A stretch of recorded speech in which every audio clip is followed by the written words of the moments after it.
Tinha, né? Não, tipo, o cara saiu.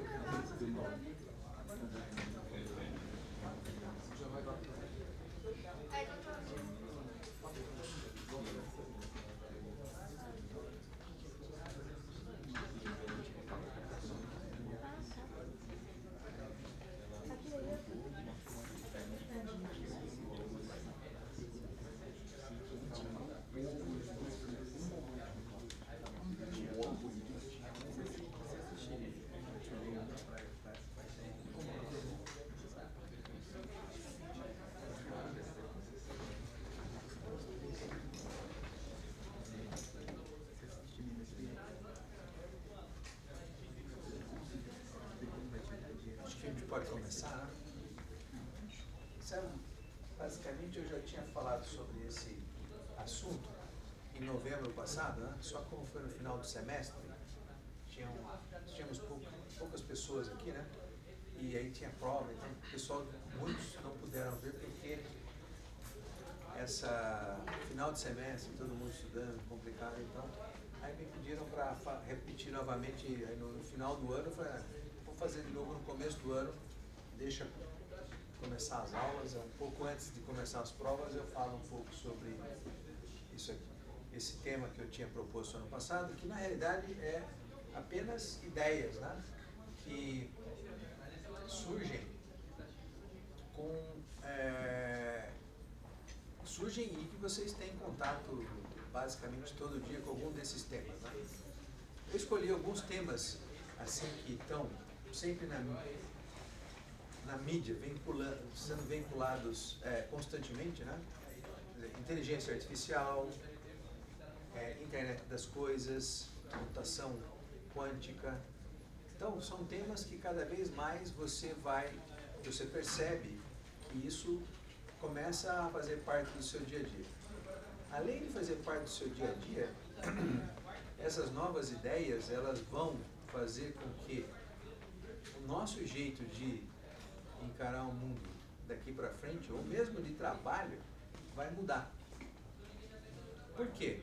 Porque cada vez mais o ser humano ele vai ficar em atividades chaves, tá certo? E muitas das coisas que nós fazemos hoje, elas vão ficar inúteis, tá certo? Basicamente. Tem pessoas que dizem o seguinte: o mercado de trabalho vai criar um gap, né? Esse gap aí vai ter um vácuo de profissões que vão sumir. E esse vácuo de profissões, eles vão ser substituídos, talvez por componentes, máquinas, robôs, sistemas autônomos. Agora, tem outras que não vão ser substituídas, né? Profissões mais braçais, de baixa qualificação, essas ainda vão continuar. É muito difícil ainda você substituir isso por algum tipo de inteligência ou então de forma mecânica. Agora, aquelas profissões que necessitam de um pensamento e de, vamos dizer, uma inteligência mais do que aquela que a gente constrói hoje, essas vão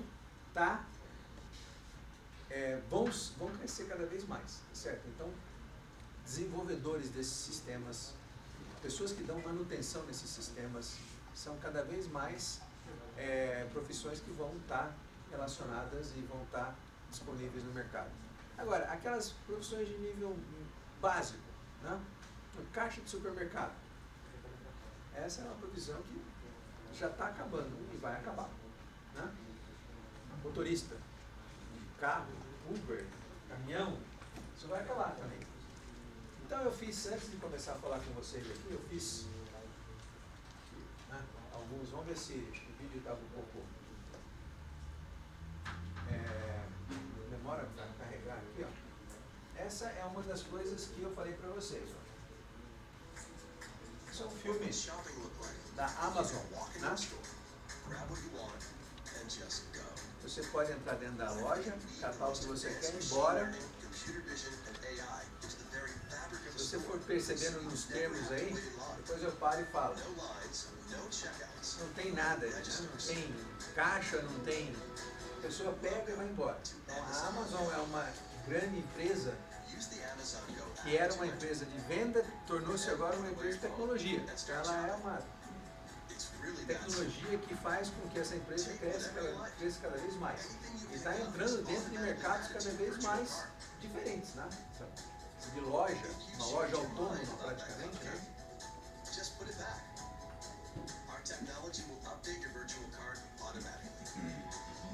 Pegou, tirou, o sistema já identificou. Tá?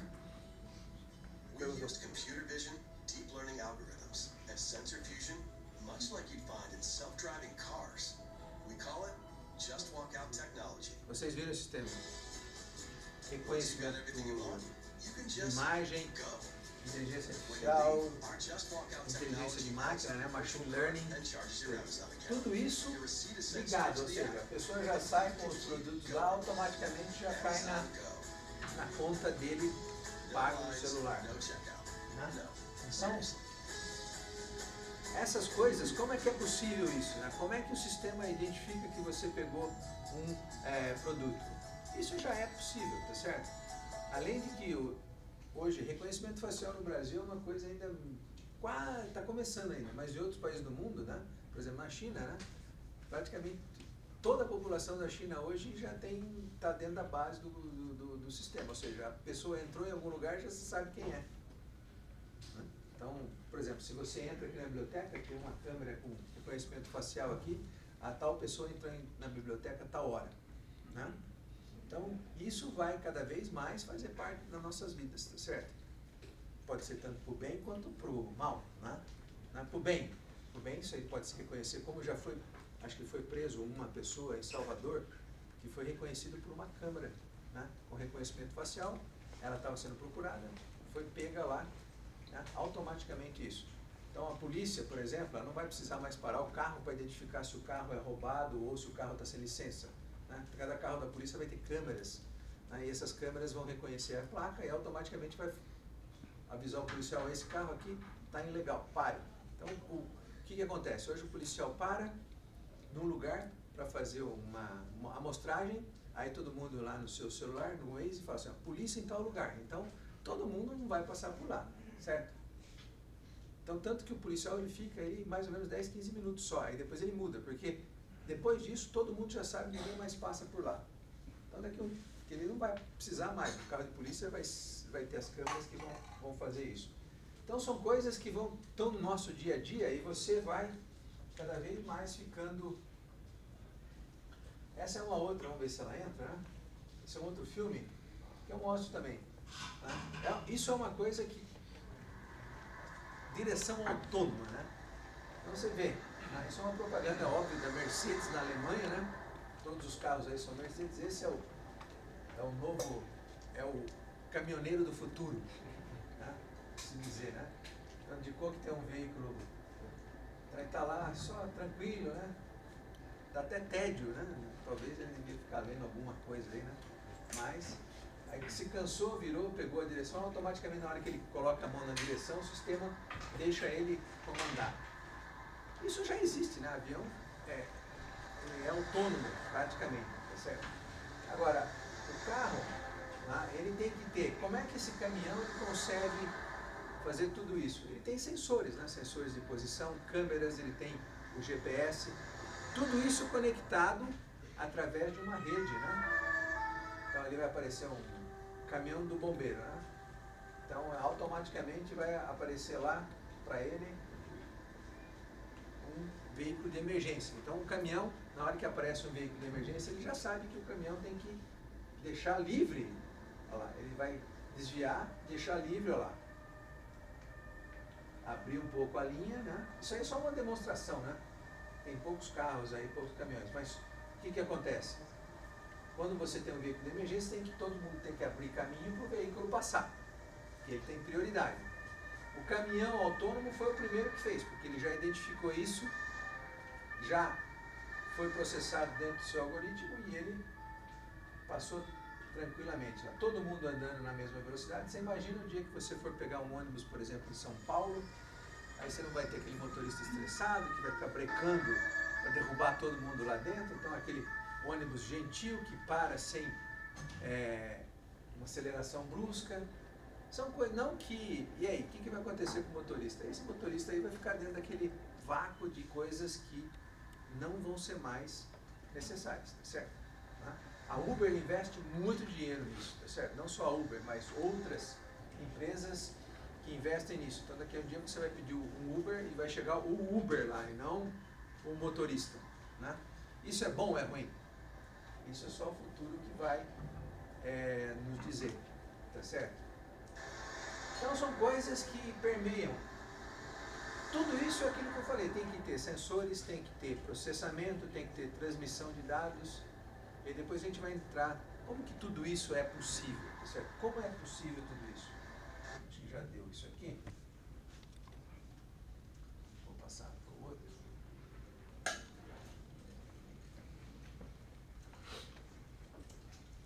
Que essa aqui também é uma das coisas que saúde é uma coisa muito importante e cada vez mais a saúde, né? Então aqui eu mostro uma cirurgia feita por um robô. Na realidade, essa aqui é só uma demonstração.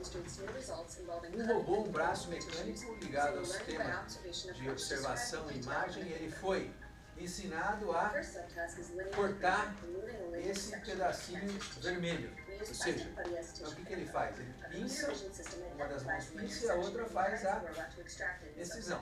Então imagine que isso aqui fosse um tumor. Então, o que acontece?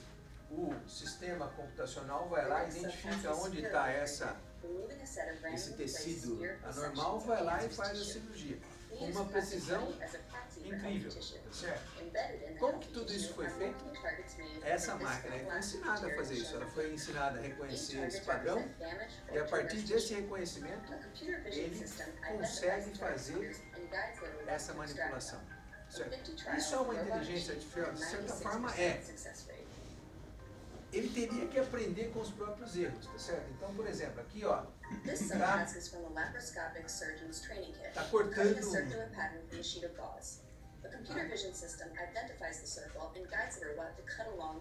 ele está identificando, cortando, certo?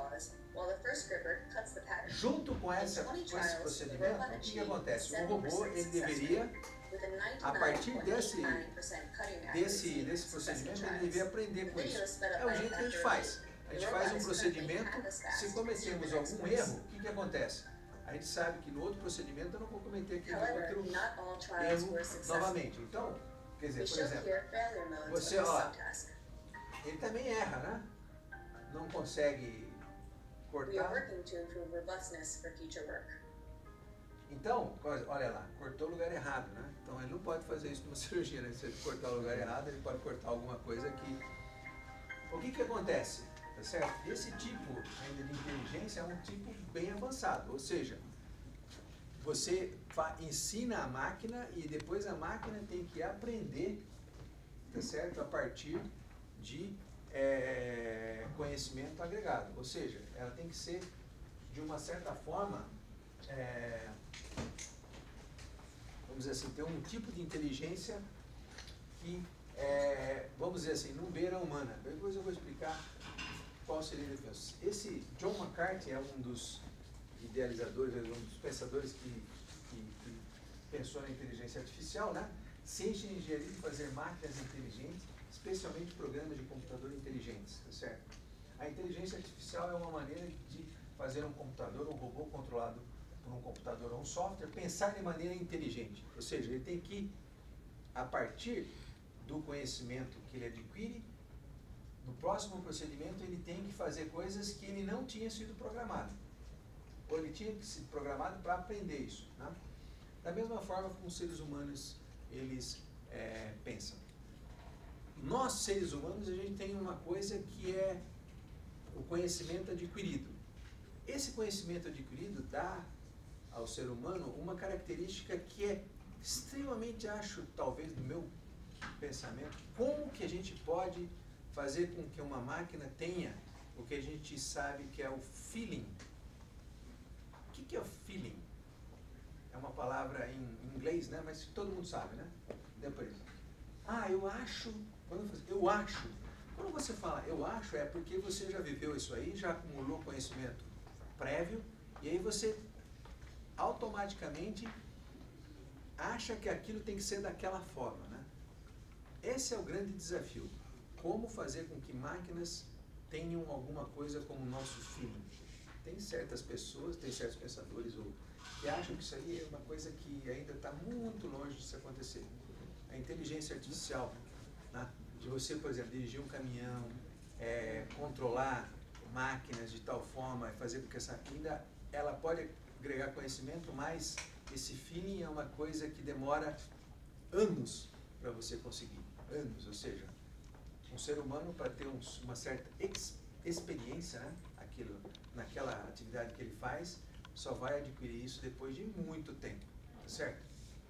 Agora, um computador ou um telefone, depois de 4 anos, ele está praticamente o quê? Obsoleto, tá certo? Nos dias de hoje, tá certo? Então, essas são coisas que são perguntas ainda. A ideia desse bate-papo aqui é fazer mais perguntas do que mostrar respostas, tá certo? A minha pergunta é, tudo isso talvez você já tenha visto falar, como que faz esses algoritmos, como que faz esses programas, como que ensina, que linguagem que vai... Eu não vou falar nada disso. Eu falei assim, agora, o que se usa para fazer isso, tá certo? Se usa coisas simples, né? Por exemplo, transistor.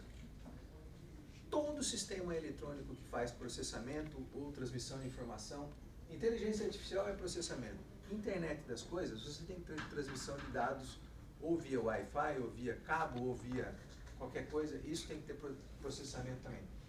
Tudo isso hoje é feito porque em 1947, Shockley, Brayton e Bardeen, 3 físicos que trabalhavam no Bell Labs, eles inventaram um transistor.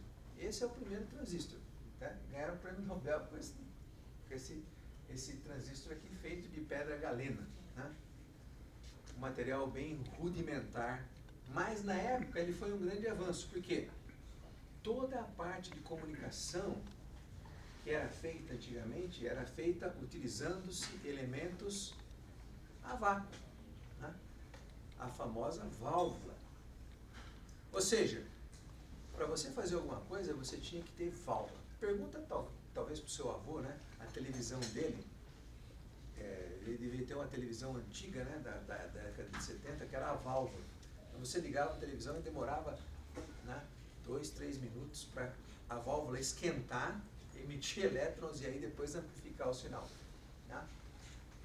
Até, veja bem, a última válvula a sobreviver na nossa era foi o tubo da TV. Então hoje nós temos a tela plana, mas o tubo da TV era uma válvula. Então, quem aqui já viu uma TV de tubo sabe que quando você liga, a TV não liga, ela demora um pouquinho, porque tem que esquentar o filamento, elétrons têm que ser emitidos, tá certo? Então esse foi o último tubo a sobreviver. Hoje não existe praticamente nada a válvula ou a tubo. Né? Ainda em algumas aplicações específicas ainda é importante. Mas esse foi o começo de tudo, transistor, tá certo? 1947, o primeiro transistor desenvolvido e aí partiu toda essa revolução. Tá? Hoje, aquilo lá era praticamente silício. Né? Veja bem, e hoje a gente continua com silício também, né? Então eu peguei aqui uma notícia já um pouco mais velha, né? Silício germânio, um transistor de silício germânio com uma, aqui está, velocidade 800 GHz de velocidade, ou seja, ele consegue amplificar sinais de até 800 GHz de silício germânio. É um material que é uma liga desse foi desenvolvido, ainda é um protótipo. Existem transistores comerciais hoje de 100 GHz, 120 GHz que você pode comprar. E esse laboratório militar americano, ele desenvolveu um transistor de 1 THz, né?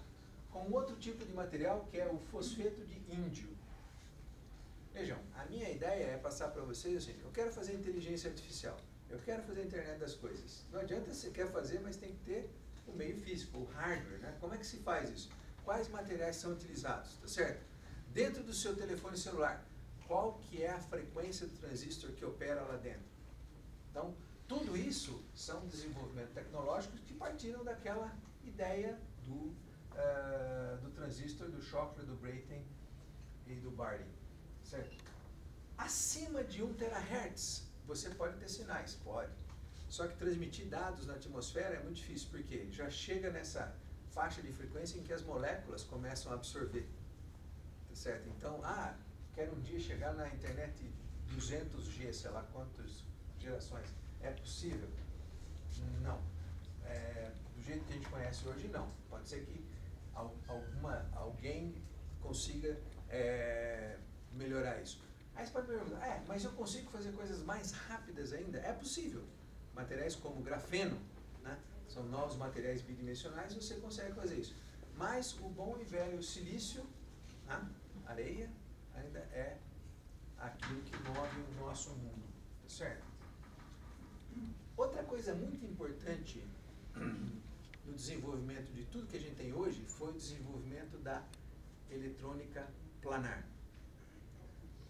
Tudo que nós temos de eletrônica hoje é feito a partir dessa eletrônica planar. O que é essa eletrônica planar? Você tem a palavra é um wafer, né, uma bolacha de silício, e aí você desenvolve, você fabrica todos esses dispositivos sobre essa placa. E aí existem processos especiais, máquinas especiais, e quem desenvolveu isso foi em 1958, né? Ele trabalhava na Texas Instruments, tá certo? Ainda existe, tá certo? Vocês, acho que alguém tem aqui uma calculadora Texas? Não, né?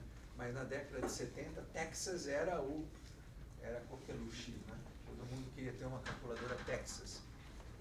E ele desenvolveu esse tipo de eletrônica planar, baseado em litografia óptica, e a partir daí se desenvolveu e se desenvolve hoje toda a eletrônica nossa. Ou seja, todo o circuito integrado que tem dentro do seu telefone, dentro do seu computador, dentro da sua televisão, é feito usando esse tipo de... E é muito barato isso hoje, certo? Isso é muito barato. E isso é importante porque cada vez que você faz com que a tecnologia fique barata, dá acesso a muito mais pessoas. Não só a tecnologia da comunicação, mas também outra coisa muito importante é a tecnologia da saúde. Quanto mais você baratear exames, tá certo? Mais você consegue fazer exames. Pergunte ao seu pai, ao seu avô, quantos exames de sangue eles fizeram na sua idade? Talvez nenhum. Né? Naquela época lá, fazer um exame de sangue era uma coisa complicadíssima. Hoje, exame de sangue, né? Contagem de hemoglobina, leucócitos, isso é uma coisa trivial. Né? Ficou tão barato hoje, custa da ordem de... O custo real hoje é da ordem de alguns reais. Sei lá, 20, 30 reais para você fazer um exame de sangue. Muito barato. Por que isso? Por causa da tecnologia, tá certo? Então a tecnologia, ela faz com que as coisas fiquem acessíveis. Ficando acessíveis, o que acontece? Você consegue, todo mundo consegue usar.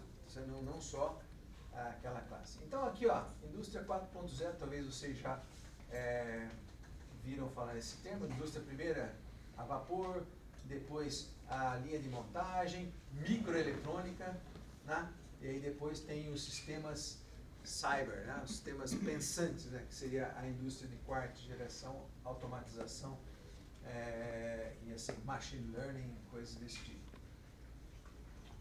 Tudo isso ele vem crescendo, né? Ou seja, como que foi possível você sair dali para cá? Né?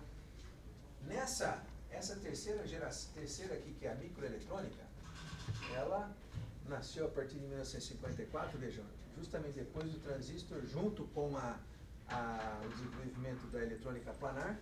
Isso fez com que os computadores cada vez mais entrassem na nossa vida, né? E tudo isso, quer dizer, necessitam uma capacidade de processamento cada vez maior, tá certo? Esse é o Moore, ele foi um dos fundadores da Intel, né? E ele fez uma previsão de que a cada 2 anos a capacidade de processamento duplicaria. Então, essa é chamada famosa Lei de Moore, né? Então, a partir de 1965, quando Gordon Moore, né, começaram a Intel, né? Então, isso aqui é o número de transistores dentro do seu chip, né, até 1979, e assim vai. Então, isso aqui é os primeiros sistemas, né, o Intel 286, esse aqui deve ser o 8085, esse era o computador desktop, não faz muito tempo, da década de 80, né? Se trabalhava com 2 discos flops de 5 1/4 aqui. Pra ver se alguém já viu um disco flop 5 no quarto aqui? Nunca? Já? É um pouco menor, desse tamanho mais ou menos. Né? Ela guardava a tremenda capacidade de alguns, acho que uns 100 kilobytes. Coisa desse tipo.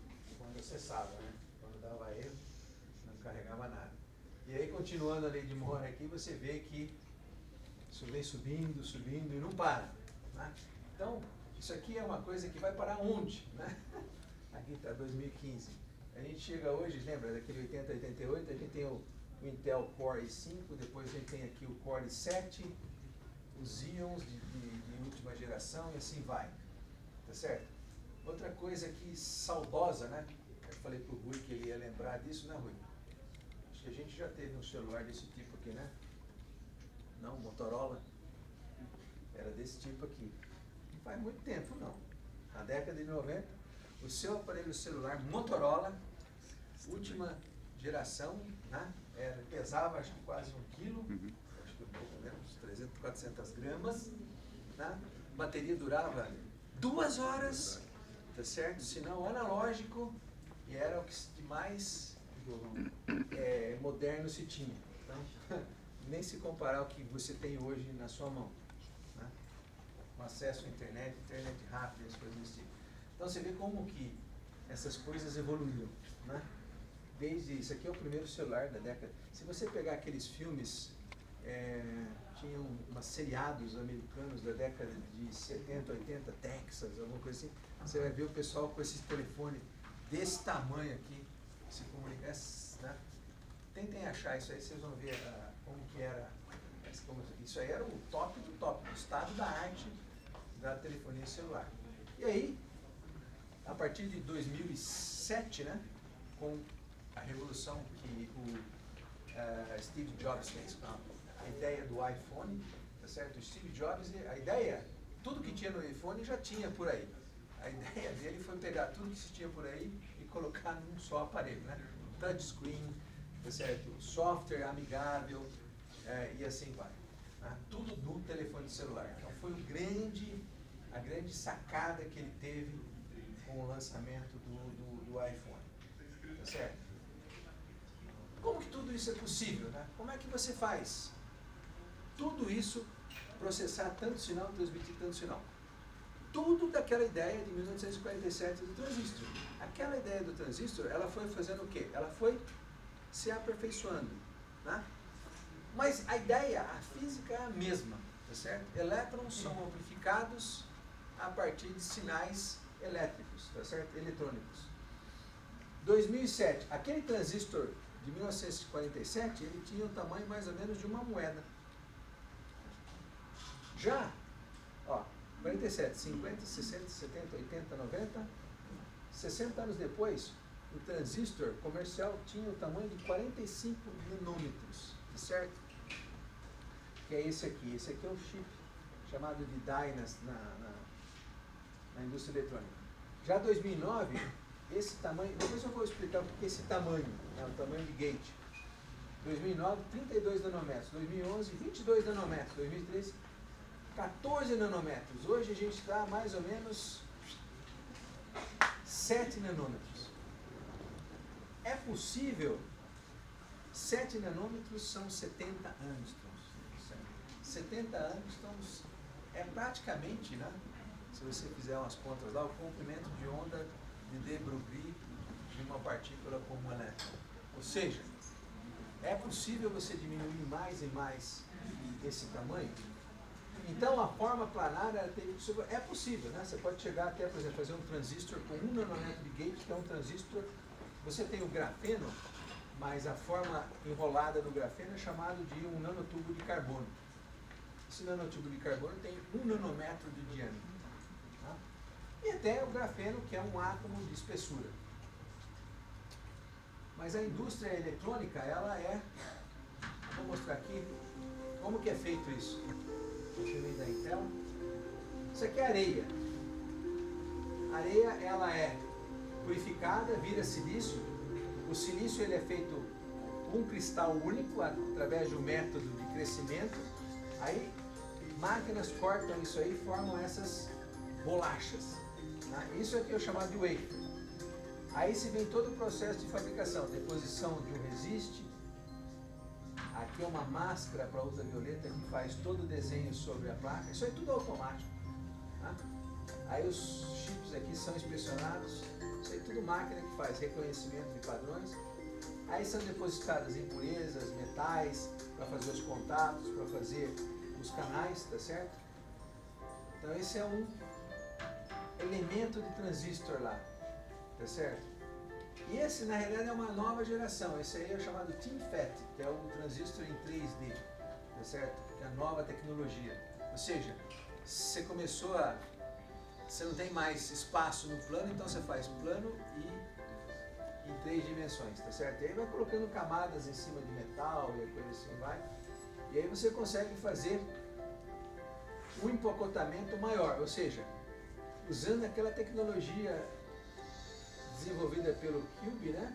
Você consegue, colocando novas ideias, você, ou seja, a invenção humana não tem... Parece que quando você acha que não tem mais o que fazer, alguém aparece com uma ideia genial aí e muda completamente a indústria, tá certo? E aí é feito tudo isso, tá? E aí você consegue fazer em 3D, então esses são circuitos de nova geração, tá certo? Todos esses arranjos 3D aí, são bilhões e bilhões de transistores que você tem isso.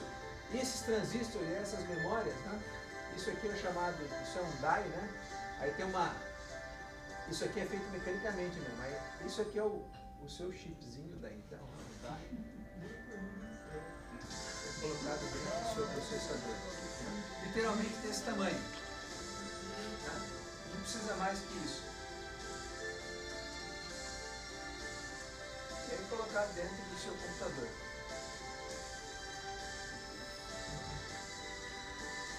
Esse é o Core 5 ainda, né? Esse é o Core 7.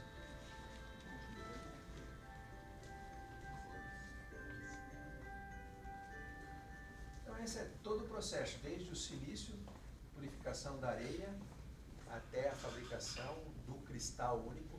Por que tem que ser um cristal? Não pode ser apenas um material sem ser cristalino. Aí que está toda a parte da física, tá certo? Precisa ser um cristal. Por quê? Porque o elétron dentro do cristal, ele tem propriedades diferentes do que o elétron em outros materiais, certo? O elétron dentro do cristal... O cristal é um arranjo periódico de átomos. Esse arranjo periódico de átomos, ele faz com que o potencial que esse elétron observe dentro, porque átomos são cargas elétricas produzem potenciais elétricos, esses potenciais modulam esse campo elétrico dentro do cristal e faz com que o elétron, ele sinta, porque o elétron também é uma carga, então quando o elétron anda dentro do cristal, ele vai ter um movimento diferente se ele estivesse fora do cristal. Então tem que ser cristalino porque dentro do cristal você tem bandas de energia onde esse elétron pode se movimentar de forma livre. É uma coisa estranha, né? O elétron pode ser mais livre dentro do cristal se ele estivesse no vácuo. Dentro do cristal, por exemplo, aquilo que eu mostrei para aquele transistor de 1 terahertz, que é de fosfeto de índio, a massa efetiva de um elétron, que seria a inércia do elétron, é mais de 100 vezes menor do que se o elétron estivesse no vácuo. Aí você pergunta, como é possível um elétron dentro de um material ser mais leve do que um elétron fora? Tá certo? Isso são os mistérios da mecânica quântica. Tá certo? Como é que o comportamento ondulatório dessa partícula faz com que essa inércia modifique? Entenderam? Então, todo esse entendimento de como que é essa estrutura das bandas dentro dos materiais é que nos permite você construir toda essa genialidade que a gente tem hoje. Certo? Aí está a... Então esses FinFETs, né, são uma das novas tecnologias, né, que você tem, que agora é eletrônica planar em 3D. Tá certo? Então hoje você... será que no futuro a gente vai ter uma impressora 3D para fazer FinFET? É possível, né? Você tem que ter uma impressora que ande alguns nanômetros para lá, alguns nanômetros para cá. Em vez de injetar plástico, você está injetando silício, metais, assim vai. Né? Quem sabe? É possível. Tá? Essa terceira geração de FinFETs, tá certo? Olha só. 22 nanômetros, 14 nanômetros. Esse 14 nanômetros aqui é o tamanho do gate. Aqui tem um material, aqui tem um óxido que isola esse aqui. Essas nuances aqui são átomos, tá certo? Isso aqui é um microscópio eletrônico de ultra alta resolução. Você está vendo essas nuances átomos aqui. E aqui você tem 10 nanômetros, tá certo? 34 nanômetros. 34 nanômetros são 340 angstroms. Vejam, aquela lei que o Moore fez, ela não vale mais. Porque você não consegue diminuir mais que isso. Por quê? Porque se você conseguir mais que isso, o elétron que está aqui, ele vai tunelar para cá, ou seja, migrar para cá, e aí vai dar um curto-circuito, vamos dizer assim. Né? Mas, quando você espera que vai acabar, alguém surge com uma ideia genial. E como é que as ideias geniais surgem? Porque o homem ainda tem aquele que eu falei para vocês, o conhecimento, o feeling, tá certo? Então ele vai, com o conhecimento agregado que ele tem, ele vai juntando todas as coisas e vai fazendo pesquisa. É assim que caminha. A partir de muita pesquisa, tentativa e erro. Vocês imaginam quantos anos aquela se desenvolveu, quantos anos se conseguiu fazer um silício cristalino de alta pureza com baixo custo, tá certo? Hoje é uma coisa simples de você fazer, mas em 1960, 1950 era muito difícil. Hoje é uma coisa trivial. Tá? E qual é o futuro? Tá? Quais são os dispositivos? Dá para você fazer o passado, tá? A eletrônica aqui, em 1960, né, os componentes eram da ordem de alguns micrômetros, 100 micrômetros, os transistores, né? Mesmo naquela época era bem pequeno. Né? Então essa é a eletrônica do passado. A eletrônica nossa hoje, ela está aqui. Certo? Aonde ela esbarra? Né? A eletrônica ela esbarra mais ou menos aqui, nessa velocidade de operação aqui, que eu falei para vocês, gigahertz. Bom, aqui já está meio defasado, né? A gente pensava que era gigahertz, mas isso aqui já tem que levar um pouquinho aqui, já quase terahertz, certo? Terahertz. O que funciona acima de gigahertz? Luz. Né? Aí que entra a fotônica. Como é que se transmite uma quantidade enorme de informações de um lugar ao outro numa distância muito grande? Através de cabos, né, submarinos. Certo? É muito mais barato hoje você colocar um cabo submarino do que colocar um satélite. Então você tem cabos submarinos ligando, por exemplo, Estados Unidos, Europa, e esses cabos lá transmitem terabytes de informação por segundo. Né? Tudo isso dentro de um cabo, usando o quê? Usando luz. Mas por que luz? A frequência da luz é uma frequência altíssima, muito mais do que terahertz. Pentahertz. São 10 a 14, 10 a 15 hertz. Ou seja, quanto maior a frequência da onda, mais informação você consegue modular dentro dessa onda. É assim que a gente faz transmissão de informação. Tá? É possível você confinar não, é possível você ter alguma coisa que consiga fazer alta velocidade e integrar, ou seja, colocar a luz numa escala menor. É assim, a luz visível, né, que é essa que transmite informação, do laser, ela tem um comprimento de onda. E esse comprimento de onda é alguns micrômetros, algumas frações de micrômetros. Ou seja, existe um princípio físico que diz que se você quiser fazer com que ondas eletromagnéticas tentem atravessar ou então contornar regiões cujas dimensões são da ordem do comprimento de onda, você tem difração. E quando você tem difração, você perde informação. Então você tem esse problema. Você não consegue confinar a luz em regiões nanométricas. Por quê? Porque o comprimento de onda da luz é maior do que nanômetro. Você poderia confinar, por exemplo, em vez de luz visível, você pode confinar raio-x. Não poderia? O raio gama. Só que, quanto maior for a energia do fóton, né, menos ele interage com a matéria no sentido de, ou seja, ele praticamente, se você colocar um material e fazer com que o raio-x incida sobre o material, ele vai, uma parte dele passa, né? Sem que tenha nenhum tipo de interação, mesmo o raio gama. Então não adianta você tentar fazer uma, vamos tentar fazer uma fibra ótica para raio gama, né? Você teria que ter o que é o equivalente do potencial para a luz, o índice de refração. Eu teria que achar um material que tenha um índice de refração que confine raio gama dentro de uma coisa tão pequena, isso não conhecemos até hoje. Mas existe, você pode confinar a luz, né, em partículas metálicas, né, e esse é o que a gente conhece como tem a eletrônica, a fotônica e tem a plasmônica. Então, onde você confina a luz na realidade você confina a luz em partículas metálicas que têm elétrons. Então, você tem elétrons mais luz, dá o que a gente conhece como plasmônica. E a plasmônica você consegue operar em frequências de terahertz e em regiões pequenas. Isso é uma das figuras de mérito que pode ser que venha no futuro ter dispositivos híbridos onde você transmite a informação usando elétrons ou usando fótons, tá certo? Você pode fazer um computador fotônico? Pode, já fizeram. O problema é que você não consegue fazer um computador fotônico do tamanho, um processador do tamanho que a Intel faz. Esses processadores fotônicos são extremamente são grandes, né? Então você não consegue fazer isso. Bom, em termos de materiais, né?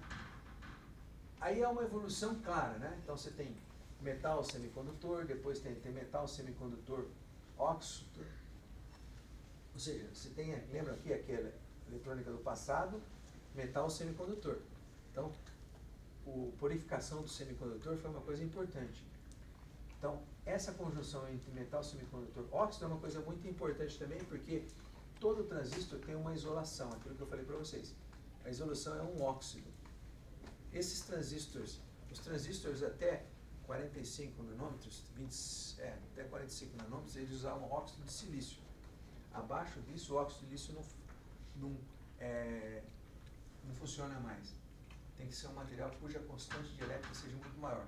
E aí se usa óxido de hafnio.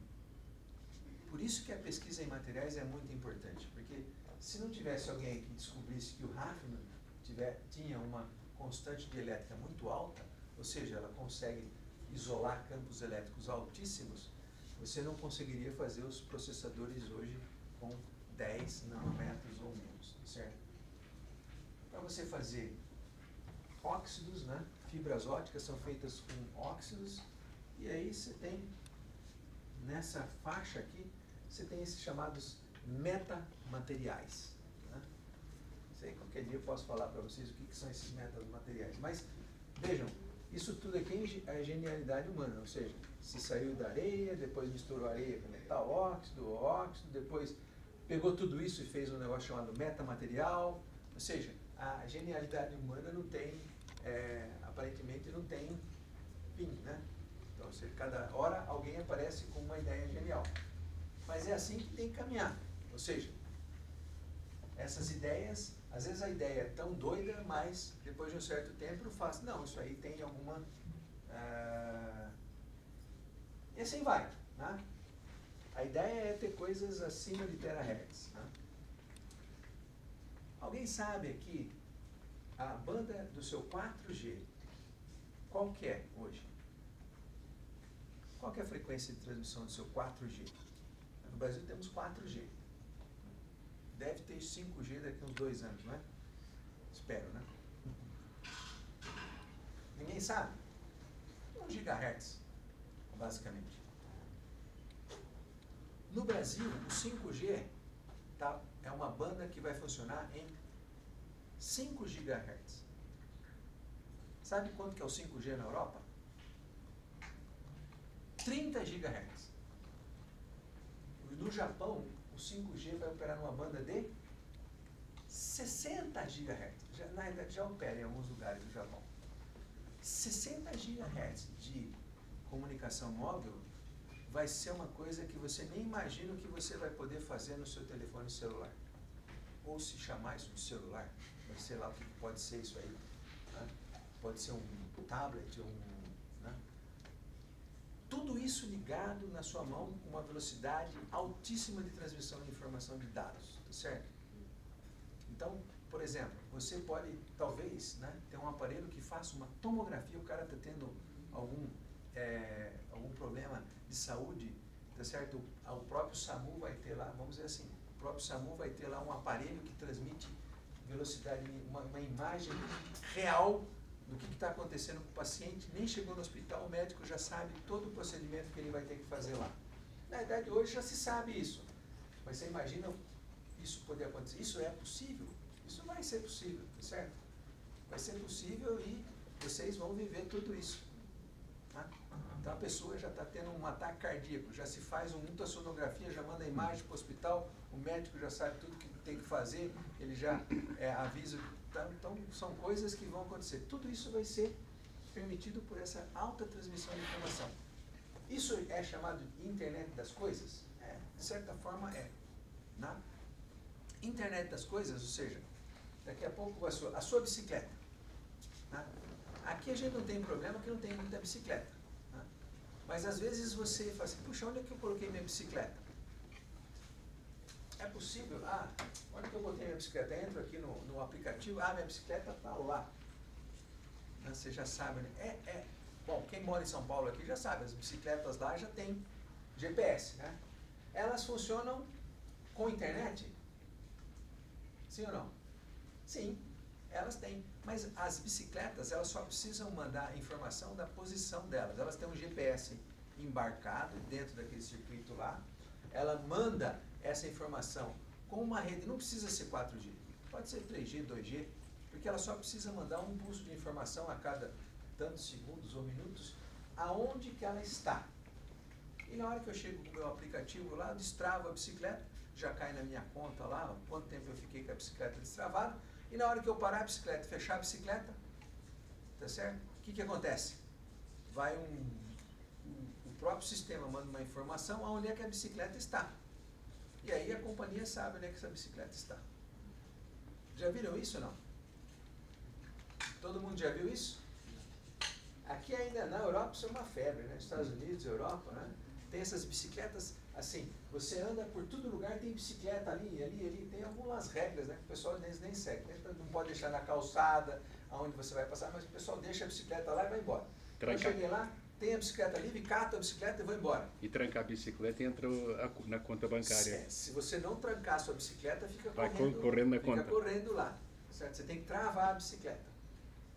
O que é travar? Tem um ganchinho assim, na hora que você fecha, ele faz pipi, e aí manda a informação. Aquele usuário já travou a bicicleta, então ele usou durante 1 hora. 1 hora, sabe quanto que é? Deve ser coisa de R$2, assim, coisa bem barata. Né? Então você pode pegar a bicicleta, levar na sua casa, mas você pode trazer a bicicleta aqui, aí outra pessoa pode deixar a bicicleta aqui, levar para a casa dele e assim vai. É uma compartilhação de bicicleta. Né? Isso é chamado de internet das coisas, tá certo? E a companhia sabe onde é que estão essas bicicletas. E se você entrar no seu aplicativo, você vê todas as bicicletas que estão aqui do lado seu. Então você pode ir lá. Isso é possível não com uma rede de 4G. Uma rede de 3G já é suficiente para isso. Tá certo? Bom. E o futuro? Tá certo? Onde tudo isso vai parar? Né? Como eu falei para vocês, os processadores estão ficando cada vez menores, tá certo? No plano, que agora começou a fazer em 3D. Mas, será que tem alguma alternativa? Se você quer treinar uma máquina para que ela aprenda e a partir do aprendizado dela, ela tome decisões sem que você tenha que dizer quais essas decisões, a capacidade de processamento dessa máquina tem que ser muito alta. Tá certo? Senão, o que vai acontecer? Por exemplo, naquele caminhão lá, a quantidade de informações que o caminhão tem que fazer para ser autônomo não é tanto assim. Né? Mas, por exemplo, fazer uma cirurgia. O que acontece? Uma coisa, vocês físicos, né, devem saber. Por que bom, já viram uma sala cirúrgica aqui? Qual que é a cor que se usa nos paramentos dentro de uma sala cirúrgica? Verde, claro, azul, claro. Por que não se usa branco? Branco não representa limpeza? Mas é proibido usar branco dentro de uma sala cirúrgica. Aí você pergunta para o médico, não sabe também, não aprendeu física. Certo? Não sabe mesmo. Eu já perguntei para vários, eles não sabem. Eu sempre faço essa pergunta aí, quando eu acho um médico. Eu perguntei até para um oftalmologista. Ele não sabia por que se usava verde ou azul dentro de uma sala cirúrgica. Dentro de uma sala cirúrgica, o médico tem que ficar atento ao vermelho, né? Cor do tecido. Branco é uma composição de todas as cores. Quando você olha para o branco, você satura todos os seus cones. Você tem um cone azul, um cone vermelho e um cone verde, que é o RGB do seu olho. Você não pode saturar os cones vermelhos durante uma cirurgia. Então, por isso que não se coloca um paramento branco lá, porque senão aquela luz vai no médico e na hora de ele olhar o tecido, ele vai se confundir e vai ver outra coisa ali.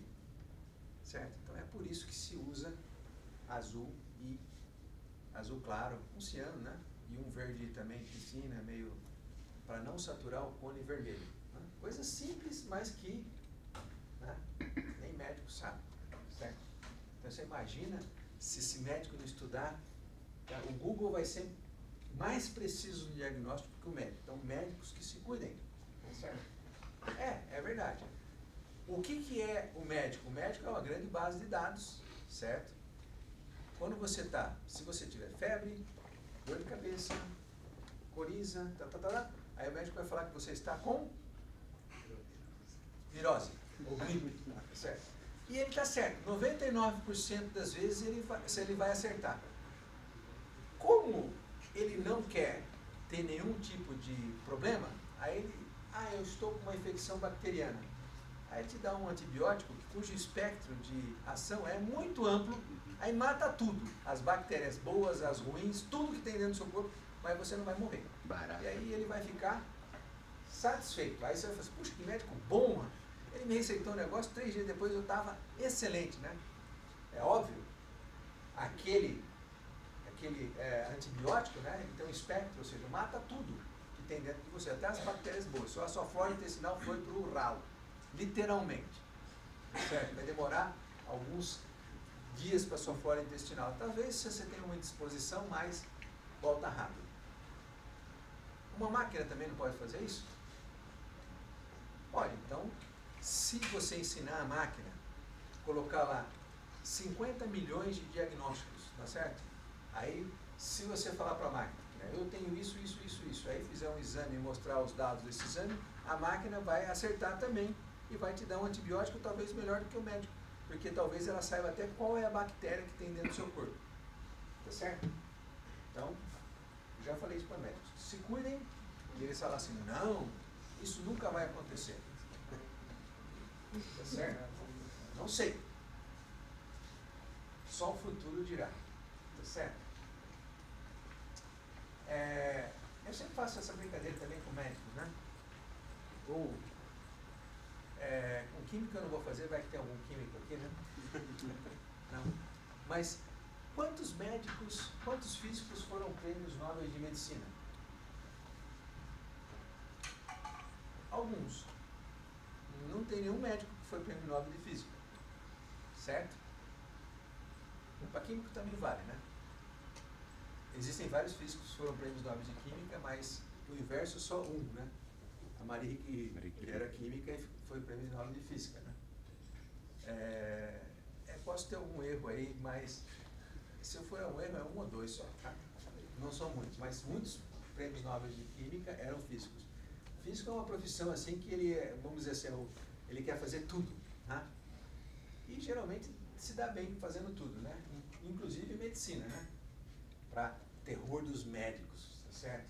Bom, vamos lá, mas essa é uma outra história.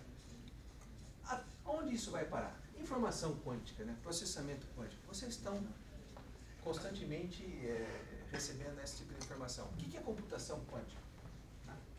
Computação quântica, na realidade, é um tipo de algoritmo, tá certo? Que foi desenvolvido da mesma forma que você tem a computação binária, você tem um algoritmo que faz computação quântica usando algumas propriedades na mecânica quântica. Na realidade, a ciência do futuro é permeada pela mecânica quântica, tá certo? Eu fiz alguma coisa aqui, a ciência, tá certo? Com relação à mecânica quântica, né? Então você tem aqui Quantum Machine Learning, né? Então são termos que Quantum Algorithm, Quantum Comunicação, simulação quântica, tá certo? Então tudo isso permeia todas essas linhas do conhecimento aqui. Biologia, medicina, química, tá certo? Então, a mecânica quântica, ela é a ciência do futuro, tá certo? Inclusive, isso que eu falei para vocês, que é a computação quântica. Bom, vejam só, quanto que se está investindo em desenvolvimento de tecnologias quânticas no mundo, tá certo? Aqui é a comunidade europeia, tá certo? A Alemanha investe mais. Todo mundo estima-se que da ordem de algum 1,5 trilhão, tá certo? Olha a China. A China investe toneladas de dinheiro em computação quântica, em inteligência artificial, tá certo? Olha só, Singapura, 2 milhões de habitantes, 44 quilômetros quadrados, investe 4 vezes mais do que o Brasil. Tá? Coreia do Sul, Japão, tá certo? E Estados Unidos nem se fala, tá certo? Investe mais, se você somar a Europa, a China, isso aqui é muito mais do que os Estados Unidos. Né? Então, esse esforço de tecnologias baseado em, chamado Quantum Technology, ou seja, tecnologias baseadas na mecânica quântica, cada vez mais vai ficar dentro das nossas vidas, daquele, como que eu mostrei daquele... Opa. Ó, quanto se crescem essas outras técnicas. Cyber security, né? Que é a segurança cibernética, inteligência artificial, machine learning, tá certo? Olha como isso aqui cresce, tá certo? Cresce exponencialmente. Agora, quem está crescendo exponencialmente não é mais a lei de Moore, mas é essas tecnologias emergentes, tá certo? Ou seja, se você quiser alguma coisa para o futuro, você tem que ir nessa direção, tá certo? Porque lembra que eu falei para vocês? Vai ter um gap de profissões, tá certo? Tem aquelas muito básicas, que aquilo não vai terminar por um bom tempo, as outras profissões vão estar onde? Vão estar aqui, certo? Então, aí também tem, né? Inteligência artificial, analista bancário, analista do sistema financeiro, padrões, né? Big Data, tudo isso. Físicos podem fazer isso? Podem fazer isso. Não só podem fazer isso, não só também na parte de algoritmos, mas também na parte de materiais, porque como que tudo isso se desenvolve? Como eu falei para vocês, a partir de física do estado sólido, como que os materiais funcionam. Por exemplo, se não tivesse alguém que tivesse desenvolvido óxido de hafnium, você nunca tinha chegado a um transistor de 10 nanômetros hoje, tá certo? Uma pessoa, alguém já tinha ouvido falar desse elemento hafnium aqui? Já? Alguém já? Você imagina, você olha na tabela periódica, né? Esse ano é o ano internacional da tabela periódica, Mendeleev. Você olha lá, um monte de hafnium está lá nos lantanídeos, lá perdido lá. Tem outro elemento que, se você for olhar lá na série dos lantanídeos, o último elemento lá é chamado de tecnésio. Eu não me lembro lá. O último lá. Tem um isótopo desse elemento que custa $200 mil o grama. Certo? $200 mil o grama. Por quê? Porque esse radioisótopo ele tem um tempo de meia-vida excepcional para certos diagnósticos, tá certo? Só que ele é caríssimo porque ele é muito raro. Né? Então, se você vender 1 quilo disso, você precisa trabalhar durante gerações e gerações, tá certo? Bom, patentes que surgem a partir de computação quântica. Olhem só, a partir de 2013, como isso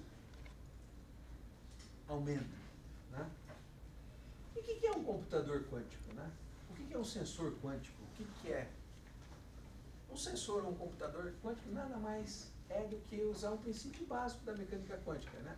Que é a superposição de dois estados, certo? Se você tem um sistema quântico, a partícula pode ocupar um estado ou outro estado. Se você não sabe em qual estado essa partícula está, ela está no chamado uma superposição. Tá certo? Então, enquanto que num bit clássico você tem dois estados apenas, o 1 e o 0, né? Num qubit, que é o bit quântico, você teria um estado, o outro estado e uma superposição desses dois estados. E aí a pergunta é, em qual estado a partícula está quando ela tem essa superposição? Tá certo? Essa é uma pergunta que não se pode fazer. Né? Einstein falava assim, o Feynman, quem entende mecânica quântica não entende mecânica quântica. Quem diz que entende mecânica quântica não entende mecânica quântica porque isso aqui não é para entender. Tá certo? Porque nós não pensamos quanticamente. Ou talvez a gente pense e não saiba. Tá certo? Mas o nosso senso comum, a gente só está num lugar, não está em dois ao mesmo tempo. Ou numa superposição de estados. Tá certo? Como que tudo isso surgiu? Em 1982, Feynman propôs a ideia de se criar máquinas baseadas nas leis da mecânica quântica. Em 1985, David Deutsch desenvolveu a máquina quântica, né, mostrando que os circuitos quânticos são universais. Aí, a grande revolução foi Peter Shor, né, inventou o algoritmo quântico. Acho que eu estou ouvindo falar nesse Peter Shor. Em 1997, Lowell Grover desenvolve um algoritmo que busca quântica com complexidade, certo? São coisas desse tipo aí. E tudo isso baseado na...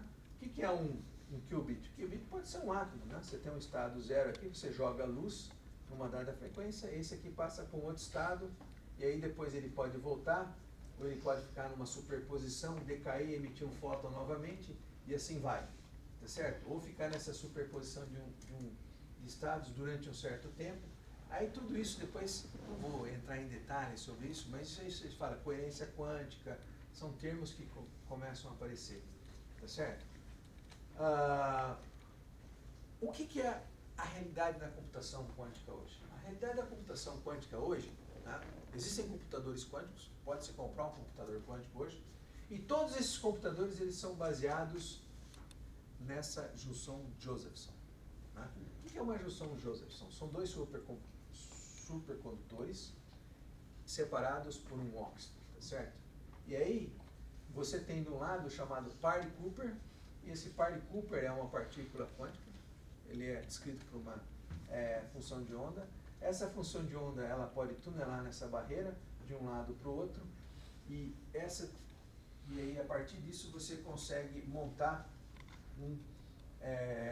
essa junção Josephson com um campo magnético, e aí você tem essa corrente pode vir para cá ou para cá, e aí você pode, a partir de certas condições, criar, né, a partir de tensões, criar tudo isso, e aí fazer um qubit, tá certo? E aí você pode criar um circuito desse tipo aqui. Isso aqui é o qubit mais simples que tem. Você tem dois postos aqui, né, com dois estados, eles podem se alternar, que seria o equivalente ao spin-up, spin-down, que pode ter em átomos e assim vai. Mas isso é o que há de real hoje no mundo em computação quântica. Então esse é um circuito primário para você, ou seja, você tem que medir o fluxo magnético, corrente elétrica, tá certo? Esse é um computador quântico, né? Você pode comprar lá um D-Wave, custa um pouco caro, né? Mas tem alguns qubits, tá certo? Ele está mostrando aí, ó. Esses são 2 qubits. E aí você pode fazer aqui, que tem 16 ou 32 qubits, juntando mais qubits. Vamos dizer assim, cada qubit desse seria um transistor. Então aí você tem 256 qubits. É isso? Esse é um qubit, né? Um circuito supercondutor, que seria aquela junção Josephson lá. Isso aqui, ó, material, nióbio, óxido de alumínio. O material, ele tem fundamental para você desenvolver esses tipos de dispositivos. Da mesma forma que o silício foi a bola da vez, o nióbio e a junção Josephson Então, fazendo esse circuito. E se usa a eletrônica planar desenvolvida pelo Cube, né, em 1900 58, 57, tá certo? E aí tem toda uma parte de você ler, escrever e assim vai, né? Qual é o problema, né? Vamos lá. Essas são as células. Então este é um processador de 128 qubits, 32 acopladores, 223 mil junções de ossos. Esse é um chip quântico, literalmente, esse é o computador. Né? Não é tão pequeno quanto a gente imaginaria que fosse, né? E por que não é tão pequeno? É porque aqui todo tem aqui com a evolução quântica, né? 4 qubits, 3. Então você vê, se você vê o processador da Intel, né? Também segue uma lei aqui, né? Número de qubits por ano aqui, né? Então chegou até esse daqui que tem quase 1000 qubits.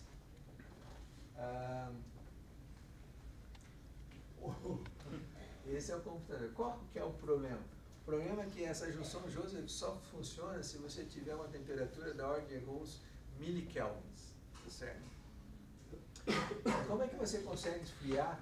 Você tem que colocar esse computador dentro de um supercriostato de hélio refrigerado com um isótopo que é o hélio 3, que é um compressor, como se fosse uma geladeira, né? Só que em vez de usar gás normal, se usa hélio 3. E aí você consegue fazer com que esses circuitos funcionem a baixa temperatura. Né? A busca por um computador quântico a temperatura ambiente é uma coisa aberta, certo? Se faz muita pesquisa hoje no mundo atrás de circuitos que funcionem. Não precisaria nem funcionar a temperatura ambiente, poderia se funcionar por exemplo, a temperatura de nitrogênio. Então fica-se muito caro manter um computador desse funcionando nessa temperatura. O consumo de energia é muito grande.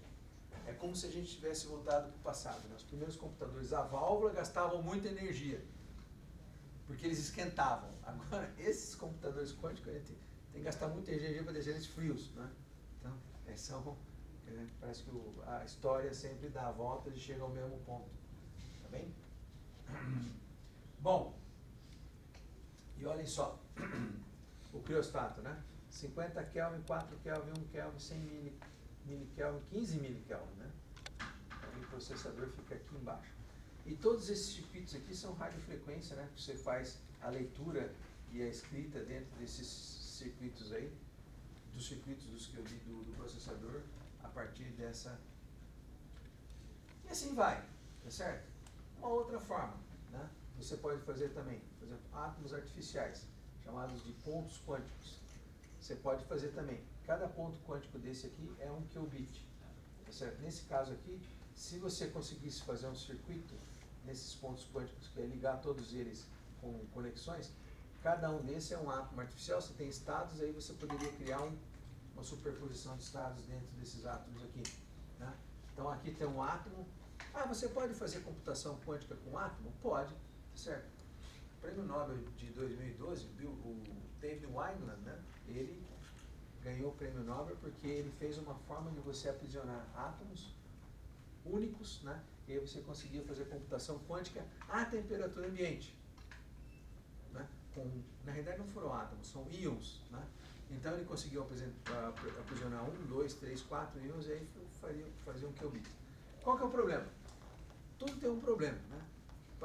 O átomo funciona a temperatura ambiente, ou seja, mas tem que ser no vácuo de 10 a menos 11, 10 a menos 12 torr, ou seja, não pode ter nada dentro, só o átomo. Então, ao invés de você ter frio, você tem que ter o átomo. Mas, o que se desenvolveu foi a junção Josephson, né? Isso aqui, basicamente, deu uma esfriada. Os pontos quânticos, você consegue modular esse potencial para criar os estados quânticos, também com barreiras de potencial em materiais semicondutores, só que a temperatura ambiente, essas flutuações térmicas, elas distorcem completamente a chamada coerência quântica que um computador precisa ter. E assim vai, tá certo? Você pode fazer arranjos desses pontos quânticos da forma que você quiser, também com esses materiais fosfeto de galho índio, arseneto de galho índio, tá certo? Bom, era basicamente isso que eu queria mostrar para vocês. Ou seja, tudo que for necessário, tudo que vai ser, fazer inteligência artificial, fazer a internet das coisas, tudo isso só é possível se você tiver processadores ou algum tipo de processar informação. E esses processadores só são possíveis se você desenvolver materiais, e esses materiais, quer dizer, materiais novos, né? Geralmente formas de materiais que não existem na natureza, ou seja, um pouco como o grafeno, por exemplo, né? Não só o grafeno, agora tem outros tipos de materiais que são chamados calcogenetos metálicos, né?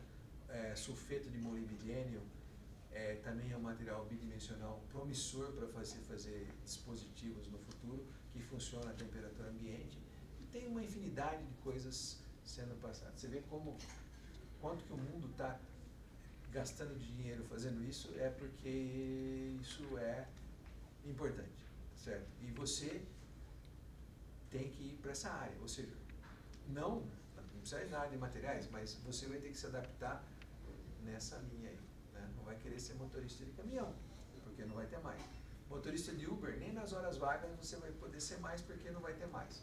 Então você vai ter que se adaptar, ou então você vai querer ser jardineiro, tá certo? Senão vai inventar um robô que faça jardinagem, pode ser que no futuro sim, mas, tá certo? Então esse gap de profissões aqui vai ser uma coisa fundamental.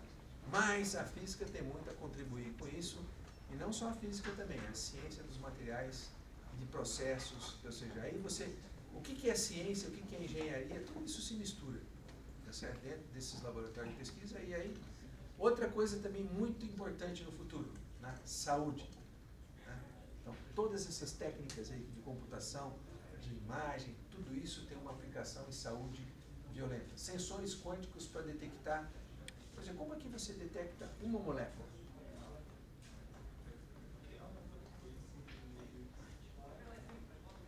Uma célula tumoral, ela é diferente das outras células, né? Ela tem uma característica diferente dessas células. E ela deve produzir alguma coisa diferente da outra célula. Não produz? Sim. Se você conseguir detectar isso num estágio muito pequeno, num estágio muito inicial, você consegue saber se você tem alguma coisa dentro do seu corpo. Isso, guardem esse termo, tá certo? Biópsia líquida, tá certo? Então, daqui a pouco você vai tirar uma gotinha de sangue, colocar numa máquina, e aí vai te dar tudo que você tem dentro do seu corpo. Tá? Biópsia líquida. Por quê? Como é possível isso? É possível se você conseguir detectar quantidades, uma parte por bilhão, ou menos ainda, né? Em nível molecular, certo? Então você consegue determinar, tem uma proteína aqui, essa proteína aqui é ligada a tal coisa, né? Essa outra proteína é ligada a tal coisa. Então, já sabe, já tem um elenco completo de tudo que você tem dentro do seu corpo. Se você passar isso para a máquina, mais o Google, o seu médico vai estar sem emprego também, tá certo? Tá? Ainda não, né? Porque lembra que eu falei na primeira coisa, uma das primeiras coisas que eu falei? Do feeling, tá certo? O seu conhecimento agregado ao feeling. Né? Por enquanto ainda, a Guerra dos Mundos, aquele filme, né? O Retorno das Máquinas, lá ainda vai demorar um pouco, porque feeling é uma coisa que só se aprende agregando muito conhecimento. Por isso que ainda você voaria num avião sem piloto?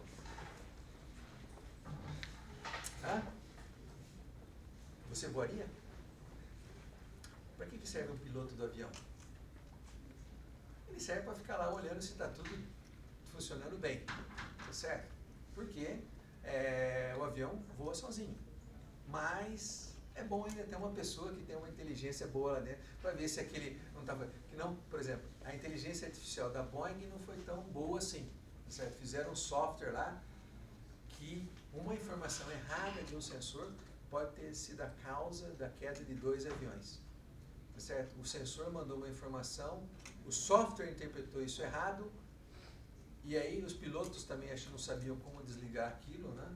E aí eles também não conseguiram detectar o que estava acontecendo e causou 2 coisas. Então, a inteligência artificial da Boeing, veja, uma empresa enorme, daquilo que uma pessoa cometem alguns tipos de, talvez, né, erros, né?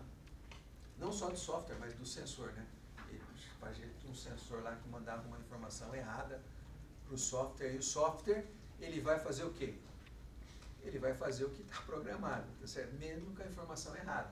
Então, a informação do software é que o avião estava subindo muito rápido, mas o avião estava subindo estava subindo normal. Então, o software diminui e abaixa, né? Mas não era para baixar, porque ele estava muito baixo, não podia fazer isso, né?